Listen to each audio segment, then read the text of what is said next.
ശാന്തി 7/2/25 പ്രഭാതമുരളി ബാബ്ദാദ മധുബൻ. ബാബ പറയുന്നു, മധുരമായ കുട്ടികളെ, നിങ്ങൾ നടക്കുമ്പോഴും ചുറ്റി സഞ്ചരിക്കുമ്പോഴും ഓർമ്മയിൽ ഇരിക്കുന്നതിൻ്റെ അഭ്യാസം ചെയ്യണം. ജ്ഞാനവും യോഗവും ഇവ മുഖ്യമായ 2 കാര്യങ്ങളാണ്. യോഗം എന്നാൽ ഓർമ്മ. ചോദ്യം: ബുദ്ധിശാലികളായ അഥവാ സമർത്ഥരായ കുട്ടികൾ ഏത് വാക്കുകൾ വായിലൂടെ പറയുകയില്ല? ഉത്തരം: നമ്മളെ യോഗം പഠിപ്പിക്കൂ എന്ന വാക്ക് ബുദ്ധിശാലികളായ കുട്ടികൾ പറയുകയില്ല. പിതാവിനെ ഓർമ്മിക്കാൻ പഠിക്കേണ്ടതുണ്ടോ? ഇത് പഠിക്കുവാനും പഠിപ്പിക്കുവാനുമുള്ള പാഠശാലയാണ്. ഓർമ്മിക്കുന്നതിനു വേണ്ടി പ്രത്യേകിച്ച് ഇരിക്കണം എന്നല്ല. നിങ്ങൾ കർമ്മം ചെയ്യുമ്പോഴും ബാബയെ ഓർമ്മിക്കുന്നതിൻ്റെ അഭ്യാസം ചെയ്യണം. ഓം ശാന്തി. ഇപ്പോൾ ആത്മീയ പിതാവിരുന്ന് ആത്മീയ കുട്ടികൾക്ക് മനസ്സിലാക്കിച്ചു തരുന്നു. കുട്ടികൾക്കറിയാം, ആത്മീയ പിതാവ് ഈ രഥത്തിലൂടെ നമ്മളെ മനസ്സിലാക്കിച്ചു കൊണ്ടിരിക്കുന്നു. ഇപ്പോൾ കുട്ടികളാണെന്നിരിക്കെ ബാബയോടോ ഏതെങ്കിലും സഹോദരിയോടോ സഹോദരനോടോ എന്നെ ബാബയെ ഓർമ്മിക്കാൻ പഠിപ്പിക്കൂ എന്ന് പറയുന്നത് റോങ് ആകുന്നു. നിങ്ങൾ ചെറിയ പെൺകുട്ടികളൊന്നുമല്ലല്ലോ. മുഖ്യമായത് ആത്മാവാണ് എന്നത് അറിയുന്നുണ്ട്. അത് അവിനാശിയാണ്, ശരീരം വിനാശിയാണ്. പ്രധാനപ്പെട്ടത് ആത്മാവായല്ലോ. ഞാൻ ആത്മാവാണ്, ശരീരത്തിലൂടെ സംസാരിക്കുന്നു എന്ന ജ്ഞാനം അജ്ഞാനകാലത്തിൽ ആർക്കും ഇല്ല. ഞാൻ ഇത് ചെയ്യുന്നു എന്ന് ദേഹാഭിമാനത്തിൽ വന്നു തന്നെയാണ് പറയുന്നത്. ഇപ്പോൾ നിങ്ങൾ ദേഹി അഭിമാനി ആയിരിക്കുകയാണ്. ആത്മാവാണ് പറയുന്നത്, ഞാൻ ഈ ശരീരത്തിലൂടെ സംസാരിക്കുന്നു, കർമ്മം ചെയ്യുന്നു എന്നത് അറിയുന്നുണ്ട്. ആത്മാവ് മേലാണ്. ബാബ മനസ്സിലാക്കിച്ചു തരുന്നു, നമ്മളെ യോഗത്തിലിരുത്തൂ എന്ന് പറയുന്നു. ഈ വാക്കുകൾ മിക്കപ്പോഴും കേൾക്കാറുണ്ട്. നമ്മളും ബാബയുടെ ഓർമ്മയിലിരിക്കട്ടെ, ഇവരും ഇരിക്കട്ടെ എന്ന ചിന്തയോടെ മുന്നിൽ ഒരാൾ ഇരിക്കുന്നു. ഇപ്പോൾ പാഠശാല ഇതിനു വേണ്ടിയുള്ളതല്ല. പാഠശാല പഠനത്തിന് വേണ്ടിയുള്ളതാണ്. ഇവിടെ ഇരുന്ന് കേവലം നിങ്ങൾ ഓർമ്മിക്കണം എന്നല്ല. ബാബ മനസ്സിലാക്കിച്ചു തന്നിട്ടുണ്ട്. നടക്കുമ്പോഴും ചുറ്റി സഞ്ചരിക്കുമ്പോഴും എഴുന്നേൽക്കുമ്പോഴും ഇരിക്കുമ്പോഴും ബാബയെ ഓർമ്മിക്കൂ. ഇതിനു വേണ്ടി വിശേഷിച്ച് ഇരിക്കേണ്ട പോലും ആവശ്യമില്ല. ഇതുപോലെ ചിലർ രാമരാമ എന്ന് പറയൂ എന്ന് പറയുന്നു. എന്നാൽ രാമരാമ എന്ന് പറയാതെ ഓർമ്മിക്കാൻ സാധിക്കില്ലേ? നടക്കുമ്പോഴും ചുറ്റി സഞ്ചരിക്കുമ്പോഴും ഓർമ്മിക്കാൻ സാധിക്കും. നിങ്ങൾക്കാണെങ്കിൽ കർമ്മം ചെയ്യുമ്പോഴും ബാബയെ ഓർമ്മിക്കേണ്ടതുണ്ട്. പ്രിയതമയും പ്രിയതമനും വിശേഷിച്ച് ഇരുന്ന് അന്യോന്യം ഓർമ്മിക്കാറില്ല. കാര്യവ്യവഹാരങ്ങളും തൊഴിലും മറ്റുമെല്ലാം ചെയ്യേണ്ടതുണ്ട്. എല്ലാം ചെയ്യുമ്പോഴും തൻ്റെ പ്രിയതമനെ ഓർമ്മിച്ചുകൊണ്ടേയിരിക്കും. ആ ഒന്നിനെ ഓർമ്മിക്കുന്നതിനു വേണ്ടി പ്രത്യേകിച്ച് എവിടെയെങ്കിലും പോയി ഇരിക്കണം എന്നല്ല.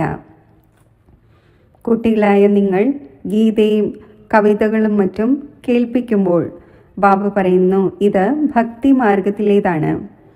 ശാന്തി ദേവ എന്ന് പറയുകയും ചെയ്യുന്നു. അതും പരമാത്മാവിനെ തന്നെയാണ് ഓർമ്മിക്കുന്നത്, ശ്രീകൃഷ്ണനെ അല്ല.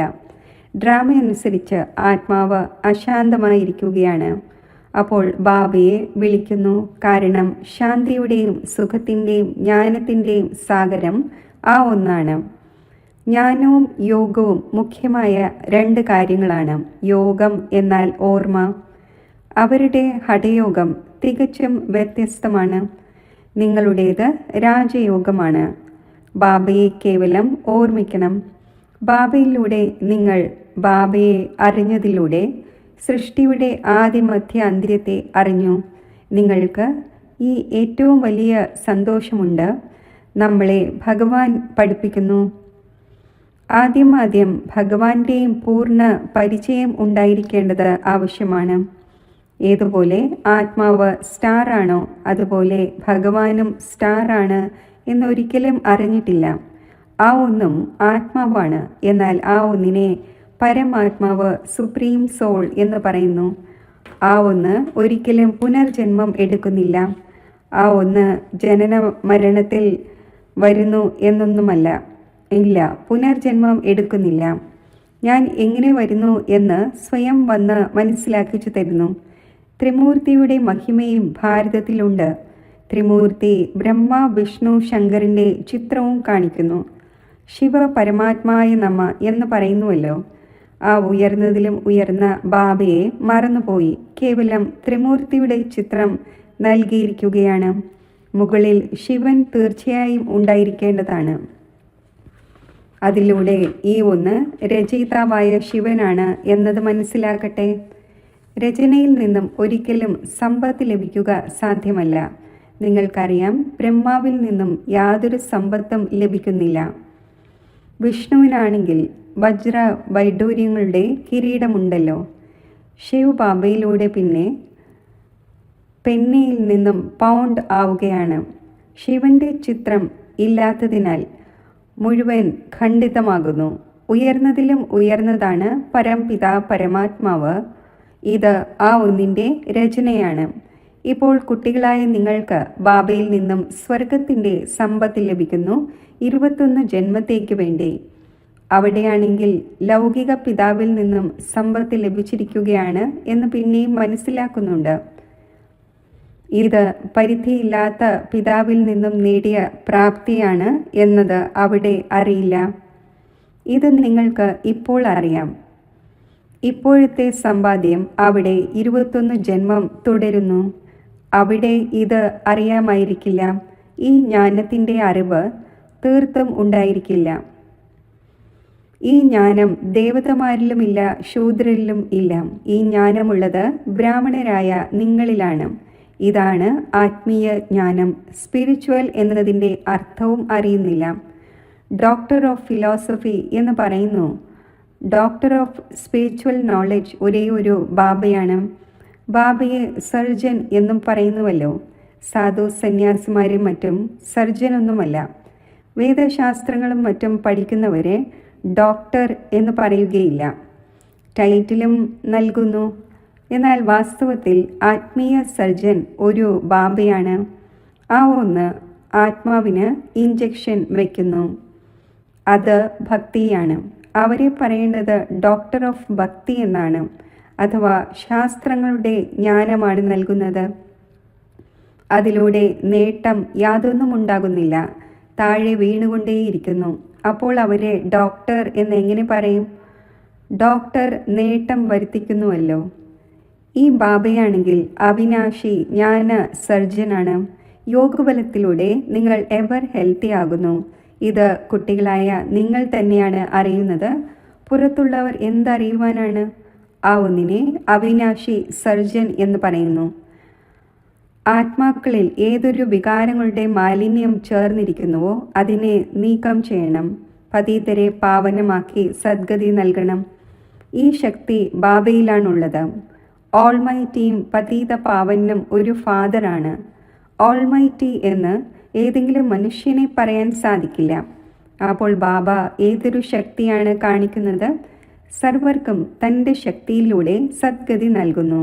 ആ ഒന്നിനെ ഡോക്ടർ ഓഫ് സ്പിരിച്വൽ നോളജ് എന്ന് പറയും. ഡോക്ടർ ഓഫ് ഫിലോസഫി എന്നതുള്ള അനേകം മനുഷ്യരുണ്ട്. സ്പിരിച്വൽ ഡോക്ടർ ഒന്നേയുള്ളൂ. ഇപ്പോൾ ബാബ പറയുന്നു, സ്വയം ആത്മാവാണ് എന്ന് മനസ്സിലാക്കി പിതാവായ എന്നെ ഓർമ്മിക്കൂ, പവിത്രമാകൂ. ഞാൻ വന്നിരിക്കുന്നത് തന്നെ പവിത്ര ലോകം സ്ഥാപിക്കുവാനാണ്. പിന്നെ നിങ്ങൾ എന്തുകൊണ്ട് പതീതമാകുന്നു? പാവനമാകൂ, പതീതം ആകാതിരിക്കൂ. എല്ലാ ആത്മാക്കൾക്കുമുള്ള ബാബയുടെ ഡയറക്ഷനാണ് ഗൃഹസ്ഥ വ്യവഹാരത്തിൽ ഇരിക്കവേ കമല പുഷ്പ സമാനം പവിത്രമായിരിക്കൂ. ബാലബ്രഹ്മചാരിയാകൂ. അപ്പോൾ പിന്നെ പവിത്ര ലോകത്തിൻ്റെ അധികാരിയായി മാറും. ഇത്രയും ജന്മം ഏതൊരു പാപം ചെയ്തുവോ ഇപ്പോൾ എന്നെ ഓർമ്മിക്കുന്നതിലൂടെ പാപം ഭസ്മമാകും. മൂലവതനത്തിൽ പവിത്ര ആത്മാക്കൾ തന്നെയാണ് നിവസിക്കുന്നത്. പതീതമായ ആർക്കും പോകാൻ സാധിക്കില്ല.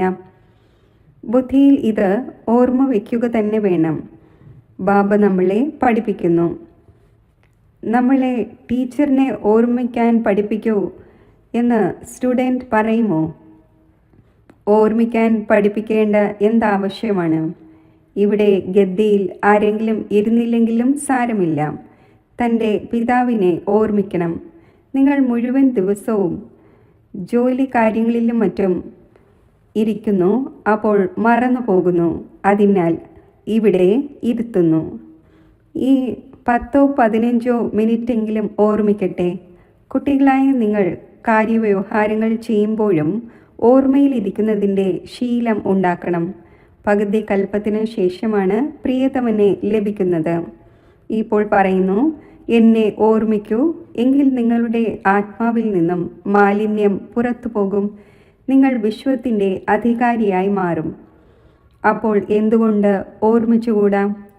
സ്ത്രീയുടെ വസ്ത്രാഗ്രം കെട്ടുമ്പോൾ അവരോട് പറയുന്നു, പതി നിങ്ങളുടെ ഗുരുവും ഈശ്വരനും എല്ലാമാണ്. പക്ഷേ അവരാണെങ്കിൽ, അതായത് സ്ത്രീയാണെങ്കിൽ, മിത്രം, ബന്ധു, ഗുരു തുടങ്ങി വളരെ പേരെ ഓർമ്മിക്കുന്നു. അത് ദേഹധാരിയുടെ ഓർമ്മയായി. ഇതാണെങ്കിൽ പതിമാരുടെയും പതിയാണ്. ആ ഒന്നിനെ ഓർമ്മിക്കണം. ചിലർ പറയുന്നു, നമ്മളെ നിഷ്ഠയിലിരുത്തൂ. എന്നാൽ ഇതിലൂടെ എന്തുണ്ടാകും? 10 മിനിറ്റ് ഇവിടെ ഇരുന്നാൽ പോലും ആരെങ്കിലും ഏകരസമായി ഇരിക്കുന്നു എന്ന് മനസ്സിലാക്കരുത്. ഭക്തിമാർഗത്തിൽ ആരുടെയെങ്കിലും പൂജ ചെയ്യുവാൻ ഇരിക്കുന്നുവെങ്കിൽ ബുദ്ധി വളരെയധികം അലഞ്ഞു തിരിഞ്ഞുകൊണ്ടിരിക്കുന്നു. നൗദ ഭക്തി ചെയ്യുന്നവർക്ക് നമുക്ക് സാക്ഷാത്കാരമുണ്ടാകട്ടെ എന്ന ചിന്തയുണ്ടായിരിക്കും. ആ ആശ വച്ചുകൊണ്ടിരിക്കുന്നു. ഒന്നിൻ്റെ താല്പര്യത്തിൽ ലവ്ലീനം ആകുന്നു, അപ്പോൾ സാക്ഷാത്കാരം ഉണ്ടാകുന്നു. അതിനെ പറയുന്നത് നൗദ ഭക്തി എന്നാണ്. ആ ഭക്തി പ്രിയതമയുടെയും പ്രിയതമൻ്റെയും പോലെയാണ്. കഴിക്കുമ്പോഴും കുടിക്കുമ്പോഴും ബുദ്ധിയിൽ ഓർമ്മയുണ്ടായിരിക്കും. അതിൽ വികാരത്തിൻ്റെ കാര്യമേ ഇല്ല. ശരീരത്തിൽ സ്നേഹമുണ്ടാകുന്നു. അന്യോന്യം കാണാതെ ഇരിക്കുവാൻ സാധിക്കുന്നില്ല. ഇപ്പോൾ കുട്ടികളായ നിങ്ങൾക്ക് ബാബ മനസ്സിലാക്കിച്ചു തന്നു, എന്നെ ഓർമ്മിക്കുന്നതിലൂടെ നിങ്ങളുടെ വികർമ്മം വിനാശമാകും. എങ്ങനെയാണ് നിങ്ങൾ 84 ജന്മങ്ങൾ എടുത്തത്? ബീജത്തെ ഓർമ്മിക്കുന്നതിലൂടെ മുഴുവൻ വൃക്ഷവും ഓർമ്മ വരുന്നു. ഇത് വെറൈറ്റി ധർമ്മങ്ങളുടെ വൃക്ഷമാണല്ലോ. ഇത് കേവലം നിങ്ങളുടെ ബുദ്ധിയിൽ മാത്രമാണുള്ളത്. ഭാരതം ഗോൾഡൻ ഏജിലായിരുന്നു, ഇപ്പോൾ അയൺ ഏജിലാണ്. ഈ ഇംഗ്ലീഷ് വാക്ക് നല്ലതാണ്. ഇതിൻ്റെ അർത്ഥം നന്നായി വ്യക്തമാകുന്നു. ആത്മാവ് സത്യമായ സ്വർണമാകുന്നു, പിന്നെ അതിൽ മാലിന്യം ചേരുന്നു. ഇപ്പോൾ തീർത്തും അസത്യമായിരിക്കുന്നു. ഇതിനെ അയണേജ്ഡ് എന്ന് പറയുന്നു. ആത്മാക്കൾ അയണേജ്ഡ് ആകുന്നതിലൂടെ ആഭരണവും ഇങ്ങനെയാകുന്നു. ഇപ്പോൾ ബാബ പറയുന്നു, ഞാൻ പതിത പാവനാണ്, എന്നെ മാത്രം ഓർമ്മിക്കൂ. നിങ്ങൾ എന്നെ വിളിക്കുന്നു, ഹേ പതിത പാവന വരൂ എന്ന്. ഞാൻ കൽപ്പകൽപ്പങ്ങളിൽ വന്ന് നിങ്ങൾക്ക് ഈ യുക്തി പറഞ്ഞു തരുന്നു. മന്മനാഭവ മധ്യാജീഭവ, അതായത് സ്വർഗത്തിൻ്റെ അധികാരിയാകൂ. ചിലർ പറയുന്നു, നമുക്ക് യോഗത്തിൽ വളരെയധികം രസം വരുന്നു, ജ്ഞാനത്തിൽ ഇത്രയും രസമില്ല. യോഗം ചെയ്ത ശേഷം ഇവർ ഓടിപ്പോകും. യോഗം തന്നെയാണ് നല്ലതായി തോന്നുന്നത്. നമുക്ക് ശാന്തി വേണം എന്ന് പറയുന്നു. ശരി, ബാബയെ എവിടെ ഇരുന്നും ഓർമ്മിച്ചുകൊള്ളൂ. ഓർമ്മിച്ച് നിങ്ങൾ ശാന്തി ധാമത്തിലേക്ക് പോകും. ഇതിൽ യോഗം പഠിപ്പിക്കുന്നതിൻ്റെ കാര്യമേ ഇല്ല. ബാബയെ ഓർമ്മിക്കണം. ഇങ്ങനെ ധാരാളം പേരുണ്ട്. അവർ സെൻറ്റേഴ്സിൽ പോയി 1/4 മണിക്കൂർ ഇരിക്കുന്നു. പറയുന്നു, നമ്മളെ നിഷ്ഠയിലിരുത്തൂ. അല്ലെങ്കിൽ പറയും, ബാബ നിഷ്ഠയിൽ ഇരിക്കുന്നതിൻ്റെ പ്രോഗ്രാം നൽകിയിരിക്കുകയാണ്. ഇവിടെ ബാബ പറയുന്നു, നടക്കുമ്പോഴും ചുറ്റി സഞ്ചരിക്കുമ്പോഴും ഓർമ്മയിലിരിക്കൂ. ഇല്ലാത്തതിനേക്കാൾ ഇരിക്കുന്നത് നല്ലതാണ്. ബാബ വിലക്കുന്നില്ല. മുഴുവൻ രാത്രിയും ഇരുന്നുകൊള്ളൂ. എന്നാൽ രാത്രിയിൽ മാത്രം ഓർമ്മിക്കുന്നതിൻ്റെ ശീലം ഉണ്ടാക്കരുത്. ശീലം ഉണ്ടാക്കേണ്ടത് ഇതാണ്, കാര്യവ്യവഹാരങ്ങൾ ചെയ്യുമ്പോഴും ഓർമ്മിക്കണം. ഇതിൽ വലിയ പ്രയത്നമുണ്ട്. ബുദ്ധി അടിക്കടി മറ്റു ഭാഗത്തേക്ക് ഓടിപ്പോകുന്നു. ഭക്തിമാർഗത്തിലും ബുദ്ധി ഓടിപ്പോകുന്നു, പിന്നെ സ്വയം തന്നെ നുള്ളുന്നു. ആരാണോ സത്യമായ ഭക്തർ അവരുടെ കാര്യമാണ് പറയുന്നത്. അപ്പോൾ ഇവിടെയും സ്വയം തന്നോട് ഇങ്ങനെയെല്ലാം സംസാരിക്കണം. ബാബയെ എന്തുകൊണ്ട് ഓർമ്മിച്ചില്ല? ഓർമ്മിക്കുകയില്ലെങ്കിൽ വിശ്വത്തിൻ്റെ അധികാരി എങ്ങനെയാകും? പ്രിയതമയും പ്രിയതമനും നാമരൂപങ്ങളിൽ കുടുങ്ങിയിരിക്കുന്നു. ഇവിടെയാണെങ്കിൽ നിങ്ങൾ സ്വയം ആത്മാവാണ് എന്ന് മനസ്സിലാക്കി ബാബയെ ഓർമ്മിക്കുന്നു. ഞാൻ ആത്മാവ് ഈ ശരീരത്തിൽ നിന്നും വേറെയാണ്. ശരീരത്തിൽ വരുമ്പോൾ കർമ്മം ചെയ്യേണ്ടതുണ്ട്. നമ്മൾ സാക്ഷാത്കാരം കാണട്ടെ എന്ന് പറയുന്നവരും ധാരാളമുണ്ട്. ഇപ്പോൾ എന്ത് സാക്ഷാത്കാരമാണ് ചെയ്യുക? ആ ഒന്ന് ബിന്ദുവാണല്ലോ. ശരി, ചിലർ പറയുന്നു ശ്രീകൃഷ്ണൻ്റെ സാക്ഷാത്കാരം കാണട്ടെ എന്ന്. ശ്രീകൃഷ്ണൻ്റെ ചിത്രവുമുണ്ടല്ലോ. ഏതൊന്നാണോ ജഡം അതിനെ പിന്നെ ചൈതന്യത്തിൽ കാണുന്നതിലൂടെ എന്ത് നേട്ടമാണുണ്ടായത്? സാക്ഷാത്കാരത്തിലൂടെ നേട്ടമൊന്നും ഉണ്ടാകില്ല. നിങ്ങൾ ബാബയെ ഓർമ്മിക്കൂ, അപ്പോൾ ആത്മാവ് പവിത്രമാകട്ടെ. നാരായണൻ്റെ സാക്ഷാത്കാരം ഉണ്ടാകുന്നതിലൂടെ നാരായണൻ ആയി മാറുകയൊന്നുമില്ല. നിങ്ങൾക്കറിയാം, നമ്മുടെ എയിം ഒബ്ജക്റ്റ് തന്നെ ലക്ഷ്മി നാരായണൻ ആകുന്നതിൻ്റേതാണ്. പക്ഷേ പഠിക്കാതെ ആവുകയൊന്നുമില്ല. പഠിച്ച് സമർത്ഥരാകൂ, പ്രജകളെയും തയ്യാറാക്കൂ, അപ്പോൾ ലക്ഷ്മി നാരായണനാകും. പ്രയത്നമുണ്ട്. ധർമ്മരാജിൻ്റെ ശിക്ഷ ലഭിക്കാത്ത വിധം പാസ് വിത്ത് ഓണർ ആകണം. ഈ മധുരമായ കുട്ടിയും ഒപ്പമുണ്ട്. ഇദ്ദേഹവും പറയുന്നു, നിങ്ങൾക്ക് തീവ്രമായി പോകുവാൻ സാധിക്കും. ബാബയുടെ മേൽ എത്ര ഭാരമുണ്ട്! മുഴുവൻ ദിവസവും എത്ര ചിന്തിക്കേണ്ടി വരുന്നു. എനിക്ക് ഇത്രയും ഓർമ്മിക്കാൻ സാധിക്കുന്നില്ല. ഭോജനത്തിൻ്റെ സമയത്ത് അല്പം ഓർമ്മയുണ്ടായിരിക്കുന്നു, പിന്നെ മറന്നു പോകുന്നു. ബാബയും ഞാനും രണ്ടുപേരും സവാരി ചെയ്യുന്നു എന്ന് മനസ്സിലാക്കുന്നുണ്ട്. സവാരി ചെയ്ത് ബാബയെ മറന്നു പോകുന്നു. വഴുതി പോകുന്ന വസ്തുവാണല്ലോ. അടിക്കടി ഓർമ്മ വഴുതിപ്പോകുന്നു. ഇതിൽ വളരെയധികം പ്രയത്നമുണ്ട്. ഓർമ്മയിലൂടെ തന്നെയാണ് ആത്മാവിന് പവിത്രമാകേണ്ടത്. വളരെ പേരെ പഠിപ്പിക്കുകയാണെങ്കിൽ ഉയർന്ന പദവി നേടും. ആര് നന്നായി മനസ്സിലാക്കുന്നുവോ അവർ നല്ല പദവി നേടും. എക്സിബിഷനിൽ എത്ര പ്രജകളുണ്ടാകുന്നു! നിങ്ങൾ ഓരോരുത്തരും ലക്ഷങ്ങളുടെ സേവനം ചെയ്യും. പിന്നെ തൻ്റെ അവസ്ഥയും ഇങ്ങനെ വേണ്ടതാണ്. കർമാതീത അവസ്ഥ ഉണ്ടാകും. പിന്നെ ശരീരം നിലനിൽക്കില്ല. മുന്നോട്ട് പോകവേ നിങ്ങൾ മനസ്സിലാക്കും, ഇപ്പോൾ യുദ്ധം ശക്തമായി ഉണ്ടാകും.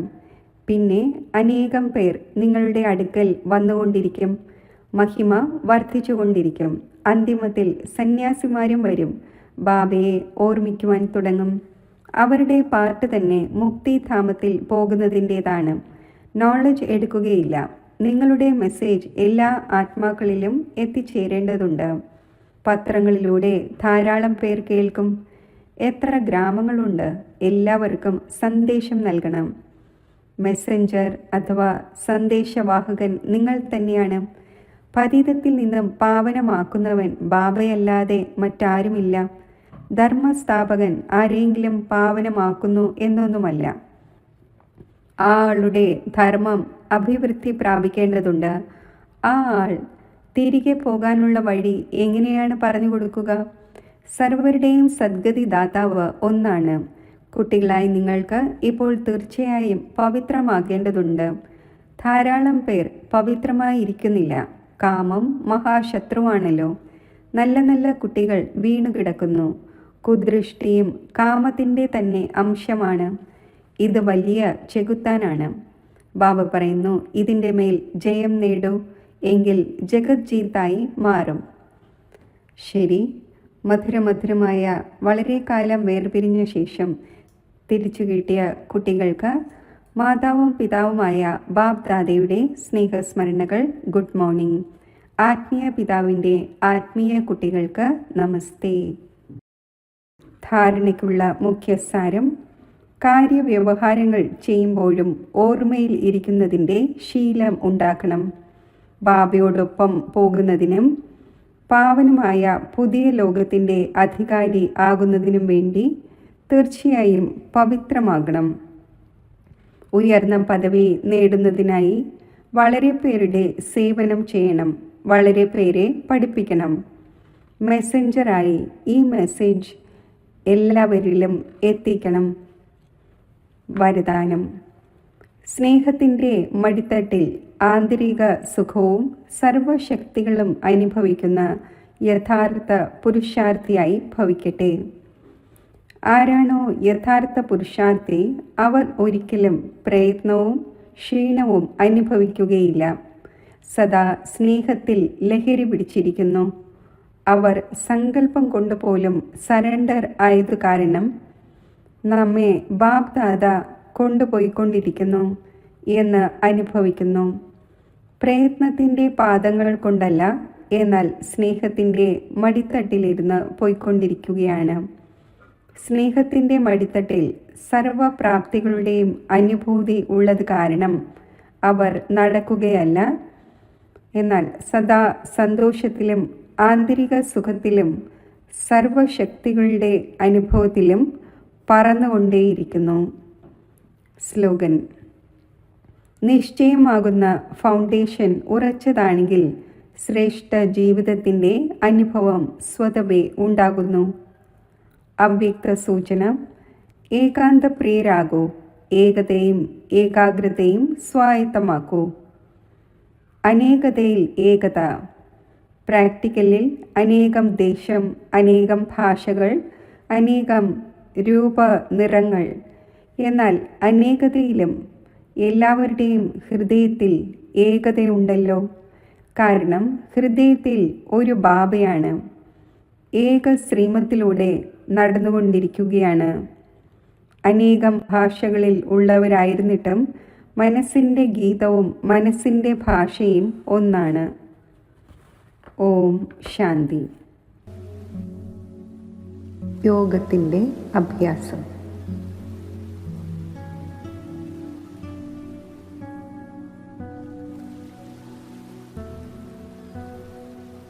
ഈ ദേഹമാകുന്ന ക്ഷേത്രത്തിൽ സ്ഥിതി ചെയ്യുന്ന ഞാൻ ആത്മാവ് ഒരു ചൈതന്യ ശക്തിയാണ്.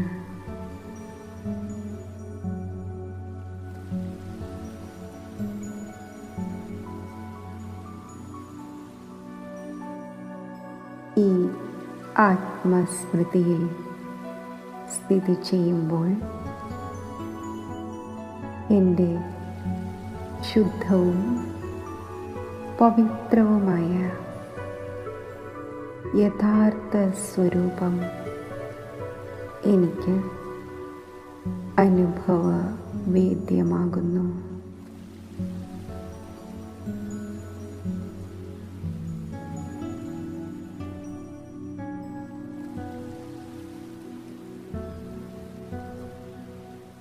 ഈശ്വരൻ്റെ ധാമത്തിൽ നിന്നും ഈ കർമ്മക്ഷേത്രത്തിൽ വന്നപ്പോൾ എൻ്റെ ആത്മസ്വരൂപം അതിനിർമ്മലവും അതിപവിത്രവുമായിരുന്നു.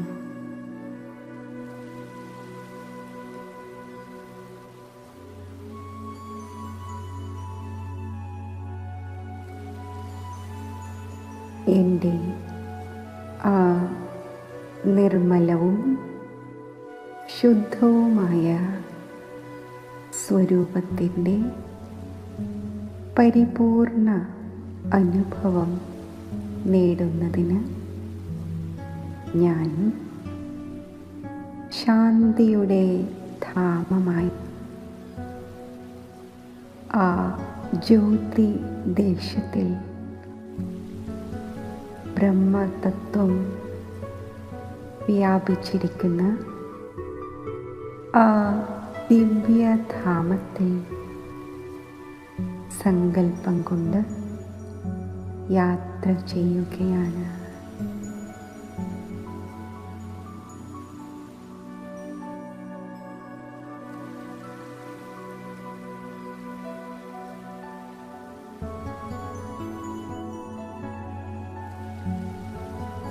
ഈ ജ്യോതിദേശത്തിൽ എൻ്റെ ആന്തരിക നേത്രത്തിലൂടെ പരമാത്മാ സ്വരൂപം ദർശിക്കുന്ന മാത്രയിൽ പരമാത്മാ ശാന്തിയുടെ അനന്ത കിരണങ്ങൾ ആത്മാവിൽ ഉൾക്കൊള്ളപ്പെടുകയാണ്.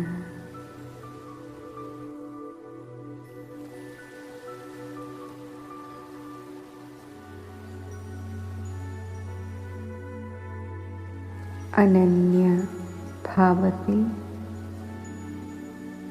പരമാത്മാ സ്വരൂപത്തിലേക്ക് എൻ്റെ മനസ്സിനെ ഞാൻ ഏകാഗ്രമാക്കുന്നു.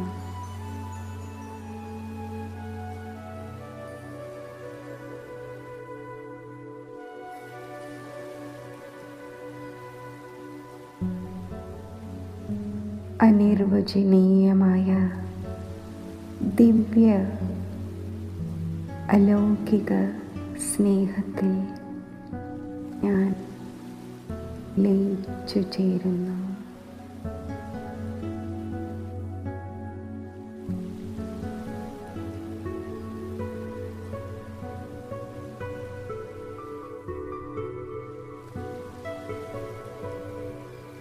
സർവബന്ധനമുക്തവും ആനന്ദമയവുമായ സ്ഥിതി ഞാൻ അനുഭവിക്കുന്നു.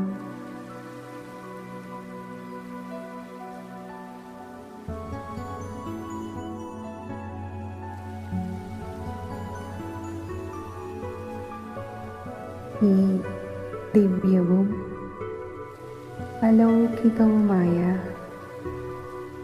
ഈശ്വരീയ പ്രാപ്തികളുടെ അനുഭവം സംഗമയുഗത്തിലെ സർവശ്രേഷ്ഠ ഭാഗ്യമാണ്.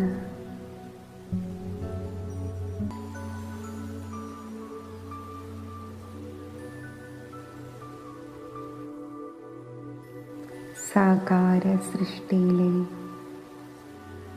എൻ്റെ സഹോദര ആത്മാക്കൾക്കും അവരുടെ ജന്മസിദ്ധ അവകാശമായ ഈശ്വരീയ പ്രാപ്തികൾ ലഭിക്കട്ടെ എന്ന ശക്തിശാലി ശുഭസങ്കല്പം അവരിലേക്ക് ഞാൻ അയക്കുകയാണ്.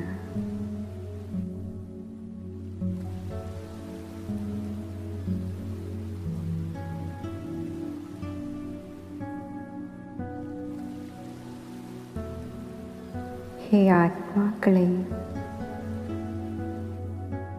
ബാബ സർവ ആത്മാക്കൾക്കും മുക്തിയുടെയും ജീവൻ മുക്തിയുടെയും ഈശ്വരീയ സമ്പത്ത് നൽകുവാൻ വന്നു കഴിഞ്ഞു എന്ന മനസ്സിൻ്റെ സങ്കല്പം ആ ആത്മാക്കളിൽ എത്തട്ടെ.